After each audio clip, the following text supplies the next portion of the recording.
Picture this. It's 1945, and the world's celebrating the end of Noël Fao. Everyone's cheering, dancing in the streets, relieved that the nightmare's finally over. Folks are tearing down Nazi flags, and the Nuremberg trials are about to put the worst war criminals in history behind bars. Justice is being served, right? Well, not exactly. See, while ordinary people were celebrating victory, something else was happening in the shadows. The US government was quietly making a deal that had shocked the conscience of anyone who knew about it. They were recruiting Nazis. Not just a handful, mind you, but over 1,600 of Hitler's top minds. Scientists, engineers, intelligence officers, and bringing them straight to American soil. Yeah, you heard that right. The same country that had just fought the bloodiest war in human history was now shaking hands with the enemy. Now let's get real for a second. This wasn't some accident or bureaucratic mix-up. This was a calculated move, a deliberate choice made at the highest levels of government. We're talking about men who wore swastikas on their arms, who worked in concentration camps, who built the weapons of terror that rained down on innocent civilians. And America didn't just forgive them. It gave them new identities, fat paychecks, comfortable homes, and positions of honor. One of these guys, Werner von Braun, became such an American hero that he appeared on TV with Walt Disney, charming millions of kids with his dreams of space travel. Mothers across the country let their children watch this man talk about rockets and the moon. But here's the kicker nobody knew. This same smiling gentleman was a former SS major who'd personally selected slave laborers from concentration camps to build his V-2 rockets. Over 20,000 people died horrible deaths in those underground factories, worked to death, starved, beaten, executed. More people died building his rockets than were killed by them. Think about that for a moment.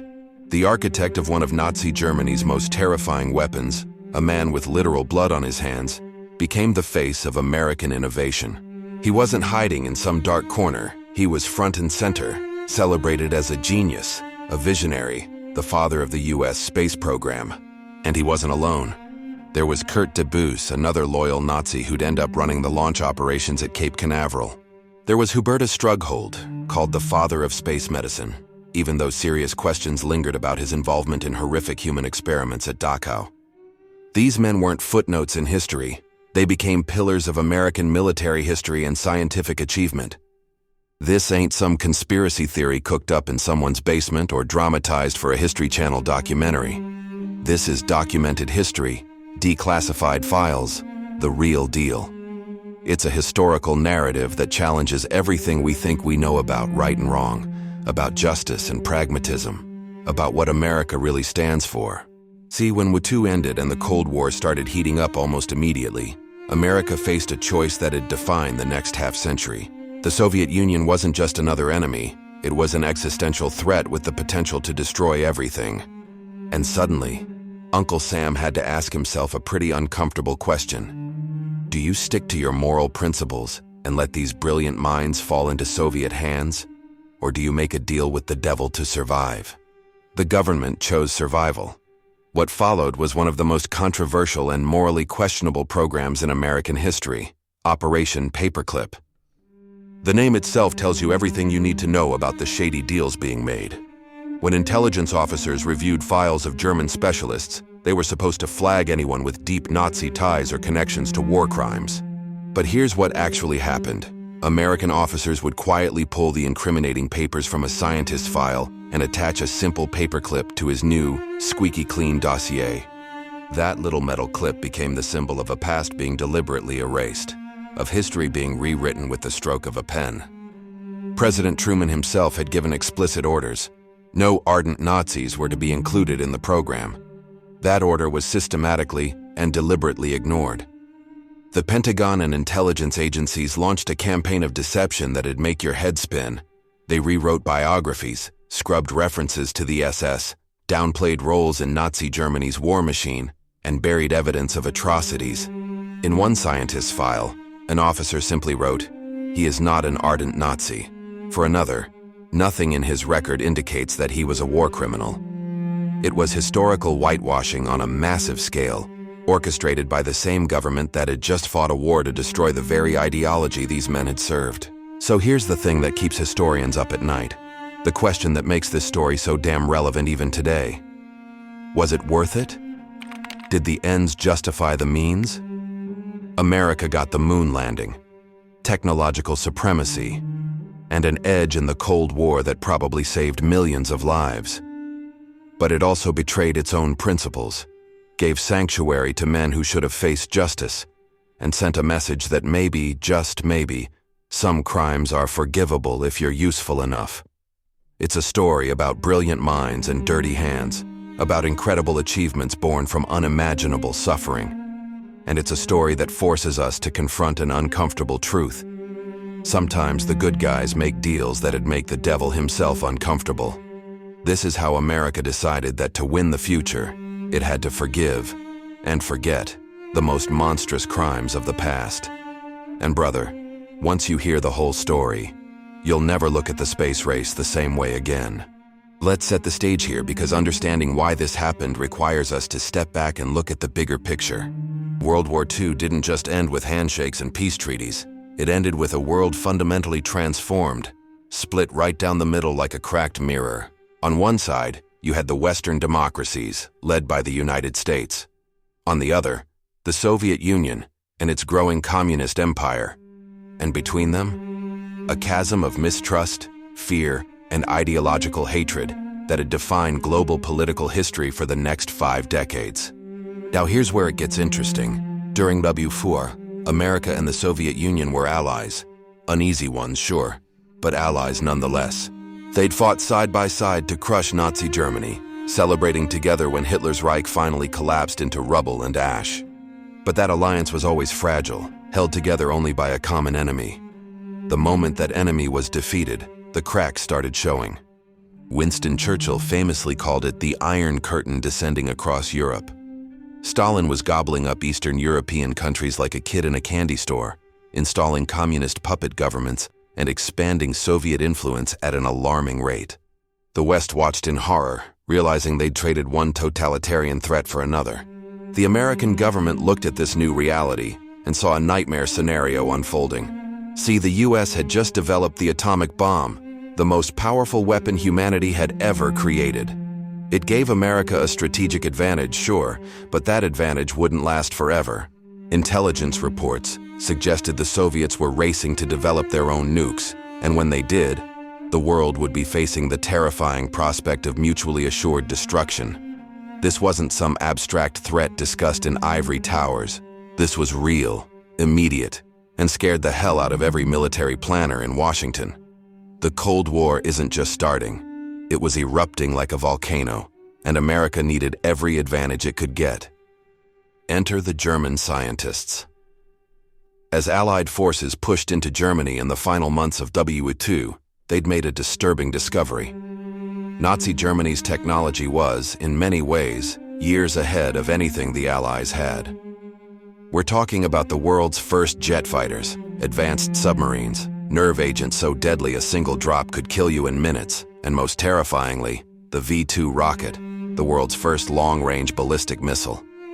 This thing stood over 46 feet tall, carried a 1-ton warhead, and flew at supersonic speeds, making it impossible to shoot down. It was a weapon straight out of science fiction, except it was real, and it had killed thousands of people in London and Antwerp. American military commanders looked at the V-2 and saw the future of warfare. Now, imagine that same rocket technology in Soviet hands, armed with an atomic bomb, capable of hitting American cities without warning. That image haunted every strategic discussion in the Pentagon. The question wasn't whether to grab German scientific knowledge, it was how fast they could do it before the Soviets beat them to the punch. See, the Russians were thinking the exact same thing. While American T-forces were scooping up scientists in West Germany, Soviet units were doing the same in the East under their own program. It was a race, plain and simple, and the prize was technological dominance for decades to come. This is where the moral calculus gets really uncomfortable. On one hand, you've got men who were complicit in some of the worst atrocities in human history. On the other hand, you've got the very real threat of Soviet domination and potentially World War III, this time with nuclear weapons. What do? Do you prosecute these scientists for their crimes and risk losing the Cold War? Or do you compromise your principles, bring them to America, and use their knowledge to protect your country and the free world. There's no easy answer here, and that's exactly what makes this story so fascinating and so disturbing. The US government chose pragmatism over principle. They convinced themselves, rightly or wrongly, that national security had to come first, that the threat from the Soviet Union was so severe that it justified making deals they'd never have considered in peacetime. It was a classic case of the enemy of my enemy is my friend, except in this case the friend was a former SS officer who'd worked people to death in underground factories. The cognitive dissonance must have been staggering for the officials who signed off on this. These were the same people who'd just spent 4 years fighting to destroy everything these scientists represented. But here's the thing about fear. It changes your perspective real fast. When you're staring down the barrel of potential nuclear annihilation, when you're watching communism spread across Europe like wildfire, when you're convinced that losing this new war could mean the end of freedom itself, suddenly those moral lines you thought were unmovable start to look a lot more flexible. The officials running Operation Paperclip convinced themselves they were making a terrible choice in service of a greater good. They told themselves that bringing these scientists to America wasn't about forgiveness, it was about survival. Whether that justification holds water is something historians are still debating today. This historical documentary moment we're exploring isn't just about the past. It's about the fundamental question of what we're willing to sacrifice when we're scared. It's about whether there are some lines that should never be crossed, no matter the stakes, or whether survival really does trump everything else. And it's about the uncomfortable reality that sometimes, in the messy world of international politics and military history, the choices aren't between good and evil, they're between different shades of terrible.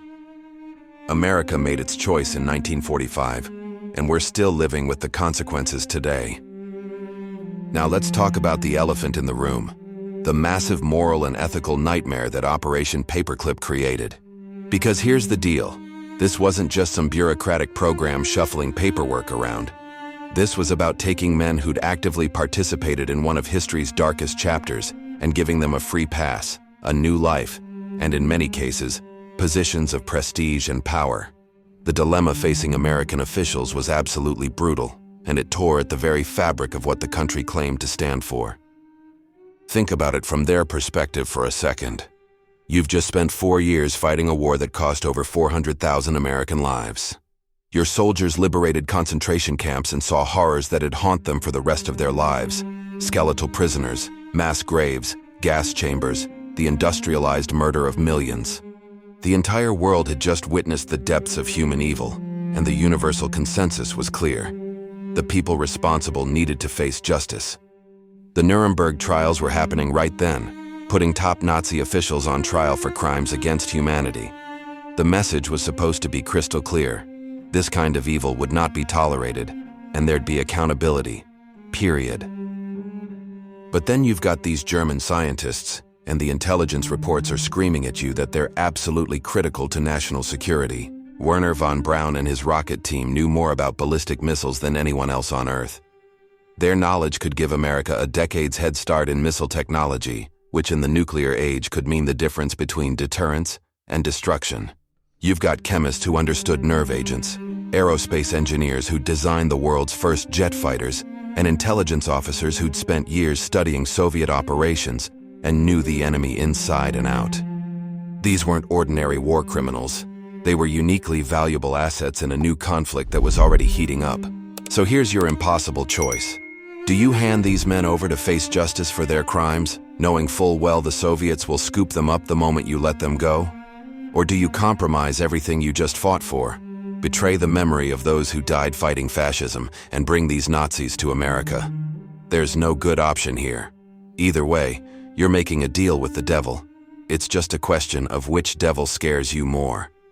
The ethical problems went way deeper than just the optics of working with former Nazis. Many of these men had direct involvement in war crimes that'd make your stomach turn. We're not talking about guys who just happened to be German scientists during the war. We're talking about men who actively participated in atrocities. Werner von Braun personally visited the Mittelwerk factory, saw the skeletal slave laborers, and requested more skilled prisoners from Buchenwald to work on his rockets. Survivors testified that he was there when prisoners were hanged as examples to others. He knew what was happening, and he let it continue because his rockets were more important. Then you've got guys like Hubertus Strughold, who became a celebrated figure in American space medicine. Sounds great, right? Except there's documented evidence linking him to aviation experiments conducted on prisoners at Dachau. Experiments that involved putting people in pressure chambers and watching them die horrible deaths to gather data. Or Walter Schreiber, a German general connected to biological weapons research and human experimentation. These weren't just bureaucrats who'd filed paperwork for the Nazi regime. These were men with actual blood on their hands, and American officials knew it. The government tried to draw lines, tried to establish criteria for who was acceptable and who wasn't. President Truman's directive was explicit. No ardent Nazis, no one involved in war crimes. Sounds reasonable, right? But here's where it gets really ugly. The military and intelligence agencies charged with implementing the program looked at those restrictions and basically said, yeah, we're going to ignore that. They didn't just bend the rules, they systematically broke them, rewrote files, and lied to the president and the American people about who these men really were. Officials running the program justified it with cold, hard pragmatism. One memo from the Joint Intelligence Objectives Agency spelled it out bluntly.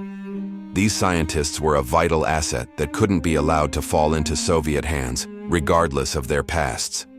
Another official argued that their expertise was so valuable that their political backgrounds should be considered irrelevant. The argument was basically this: the Cold War is an existential threat, and we can't afford to let moral squeamishness cost us the future. National security, they claimed, had to trump everything else, including justice, including our stated values, including the promises we'd made to hold Nazi criminals accountable. But here's what makes this really insidious. They knew it was wrong. That's why they went to such lengths to hide it. They didn't proudly announce, "We're bringing Nazi scientists to America because it's the right strategic move."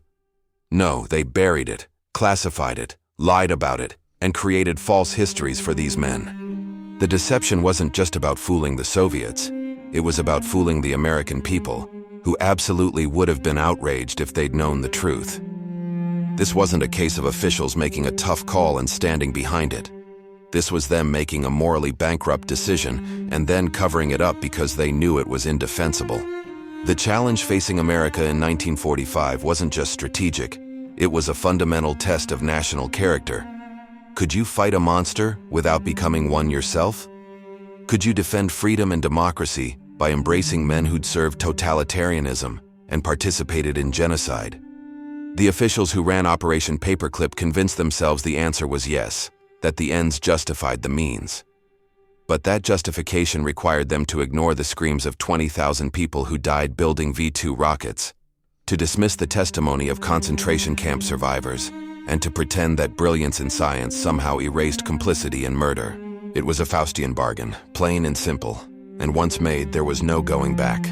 All right, let's dive into how this whole thing actually went down, because Operation Paperclip wasn't just some random idea. It was a carefully orchestrated program that evolved from desperation into a full-blown intelligence operation. The story starts in the final months of WW2, when specialized American units called T-Forces were racing through Germany alongside combat troops. Their mission? Grab everything of scientific and military value before the Soviets could get their hands on it. And man, what they found was absolutely staggering. These teams weren't just looking for blueprints and equipment. They were hunting for the brains behind Nazi Germany's technological achievements. As they pushed deeper into German territory, they uncovered research facilities, testing grounds, and production centers that revealed just how advanced the Nazi war machine had become. At Peenemünde on the Baltic coast, they found the birthplace of the V-2 rocket program. In underground factories carved into mountains, they discovered where these weapons of terror had been mass-produced. And in laboratories across the country, they found research into everything from jet propulsion to chemical weapons that was years ahead of Allied capabilities. The crown jewel of this scientific treasure hunt was Werner von Braun and his team of rocket engineers. Von Braun himself was no dummy. He knew the war was lost, and he knew his value. In the chaotic final weeks of WW2, He and about 500 of his top scientists deliberately moved south to surrender to American forces rather than fall into Soviet hands. He understood that the Americans would see him as an asset, not a criminal, and he was absolutely right. When U.S. Army intelligence officers found von Braun, they knew they'd hit the jackpot. This wasn't just another Nazi scientist. This was the genius behind the most advanced rocket program on Earth. The initial program, called Operation Overcast, started modestly in the summer of 1945. The plan was to bring about 350 German specialists to America for temporary consultation. Basically, squeeze them for information and then send them back. But everything changed when Japan surrendered in August 1945 and the Cold War tensions started ramping up. Suddenly, this wasn't about winning the current war anymore. It was about preparing for the next one. The program expanded dramatically and got renamed Operation Paperclip, and that name tells you everything about the moral gymnastics happening behind the scenes. Here's how the paperclip system worked. When reviewing a German scientist's file, if intelligence officers found evidence of Nazi Party membership, SS affiliation, or involvement in war crimes, they were supposed to reject that candidate. But the military desperately wanted these men, so they came up with a creative solution. Officers would literally remove the incriminating documents from the files and attach a paperclip to the new sanitized version. That little piece of metal became the symbol of systematic historical revisionism, of crimes being erased with clerical efficiency. It was deception on an institutional scale, and it went all the way up the chain of command. Between 1945 and the late 1950s, over 1,600 German scientists, engineers, and technicians were brought to the United States, along with their families. We're talking about thousands of people total. They weren't just rocket scientists either. The program included aeronautical engineers, weapons designers, chemists who'd worked on nerve agents, medical researchers with questionable ethics, and intelligence officers who'd specialized in Soviet operations. It was basically a wholesale transfer of Nazi Germany's intellectual capital to American soil. Von Braun's team arrived at Fort Bliss, Texas in late 1945 and immediately got to work. The contrast with their victims couldn't have been starker. While the bodies of slave laborers were still being discovered in mass graves across Europe, these men were living in comfortable housing on an American military base, drawing government salaries, and being treated like valued colleagues. They started reassembling and test-firing captured V-2 rockets in the New Mexico desert, giving American engineers a crash course in advanced rocketry. Every launch was a learning experience, transferring knowledge that would have taken the U.S. decades to develop independently. But the rocket program was just one piece of the puzzle. The CIA was running its own parallel operation, recruiting German intelligence officers who'd spent years spying on the Soviet Union. The most notorious case was Reinhard Gehlen, who'd been Hitler's chief intelligence officer on the Eastern Front. After the war, the Americans cut a deal with Gehlen and his entire spy network. Former Nazis who'd continue doing exactly what they'd been doing, just for a new boss. They became a critical source of intelligence on Soviet military capabilities, and many of them stayed on the CIA payroll for decades. It was espionage pragmatism at its most cynical. The military applications came fast. The knowledge gained from the V-2 program directly led to America's first major ballistic missiles. The Redstone missile, developed under von Braun's direction, became the foundation of the U.S. Army's rocket arsenal. It was basically a modified V-2, built with German expertise and American resources. From there, the technology evolved into the Jupiter C rocket, which launched America's first satellite, Explorer 1, in 1958. A desperate response to the Soviets' shocking launch of Sputnik the previous year. Without the paperclip scientists, America would have been years behind in the space race, and the psychological impact of that lag could have been devastating during the Cold War. The contributions extended into every corner of military history and aerospace development. German scientists helped design America's first intercontinental ballistic missiles, the weapons that formed the backbone of nuclear deterrence. They advanced jet engine technology, drawing on their experience with the Me-262 fighter. They contributed to submarine design, chemical weapons defense, and countless other military applications. From a purely strategic standpoint, Operation Paperclip gave America a massive technological advantage that probably shortened the Cold War and saved countless lives. by preventing conflicts that might otherwise have escalated. But here's the thing that makes this exploration so uncomfortable. Every achievement came with a moral asterisk. Every rocket launched, every satellite sent into orbit, every military advantage gained, all of it was built on a foundation of whitewashed history and unpunished crimes. The American public had no idea. They saw Wernher von Braun on TV, charming and brilliant, selling them on the dream of space exploration. They didn't know about Mittelwerk, about the 20,000 dead, about the SS uniform in his closet. The government had successfully created a narrative of apolitical geniuses who'd been forced to work for the Nazis, but were really just dreamers who wanted to reach the stars. It was a lie, carefully crafted and ruthlessly maintained. Now we come to the moment that justified everything in the eyes of the American government. The payoff that made all those moral compromises seem worth it. July 16, 1969, Cape Kennedy, Florida. A Saturn V rocket, the most powerful machine ever built by human hands, sat on the launch pad, ready to carry 3 astronauts to the moon. And at the heart of that achievement, orchestrating every detail, was Wernher von Braun. This was the climax of Operation Paperclip, the moment when America's Faustian bargain delivered its ultimate prize. Let's be clear about what the Saturn V represented. This wasn't just another rocket. It was a technological marvel that stood 363 feet tall and weighed 6.2 million pounds when fully fueled. It generated 7.6 million pounds of thrust, enough power to shake the ground for miles around. It was a direct descendant of the V-2, a technological family tree that stretched from the underground factories of Nazi Germany to the launch facilities of the American space program. Every lesson learned from those German rockets, every bit of expertise von Braun's team had developed, culminated in this machine. Without Operation Paperclip, without those former Nazi scientists, this rocket simply wouldn't have existed, at least not in 1969. The stakes couldn't have been higher. The space race had become a proxy battle in the Cold War, a way for America and the Soviet Union to demonstrate technological superiority without firing a shot. When the Soviets launched Sputnik in 1957, it shocked America to its core. When Yuri Gagarin became the first human in space in 1961, it felt like a devastating blow to American prestige. President Kennedy responded by making an audacious promise. America would put a man on the moon before the decade was out. It wasn't just about exploration. It was about proving that democracy and capitalism could outperform communism, that the free world was stronger, smarter, and more innovative than the Soviet system. Von Braun's team at the Marshall Space Flight Center in Huntsville, Alabama, worked around the clock to make Kennedy's vision reality. They were the backbone of the Apollo program, and their German expertise was indispensable.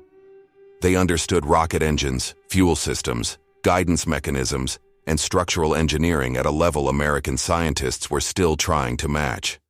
The Saturn V's first stage alone, with its 5 F1 engines, was a masterpiece of engineering that pushed the boundaries of what was physically possible.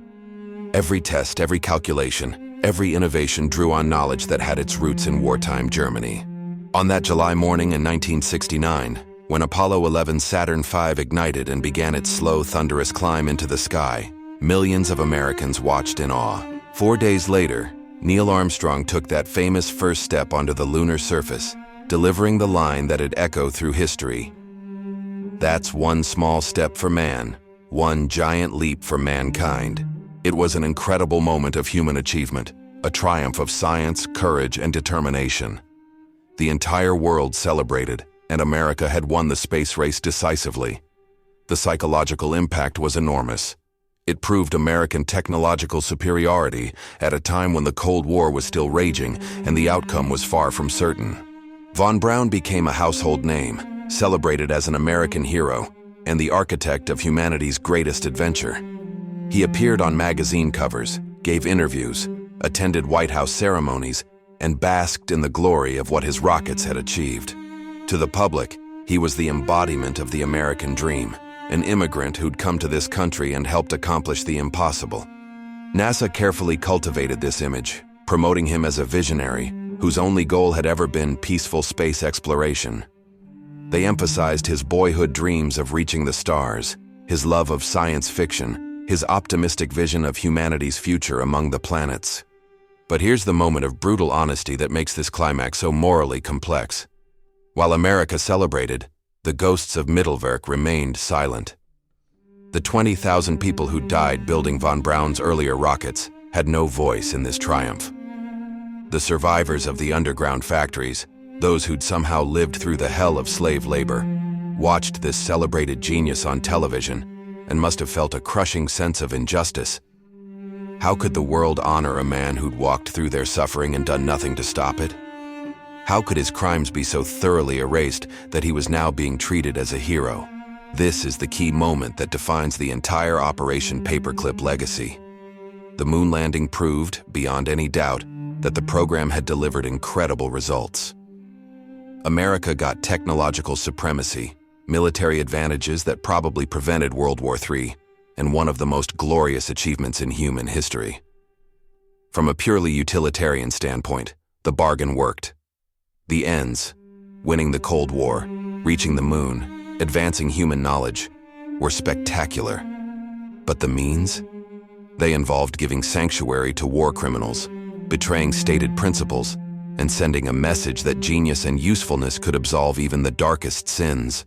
Standing in mission control as Apollo 11 touched down on the moon, von Braun must have felt an incredible sense of vindication. He'd achieved his childhood dream, the vision that had driven him his entire life.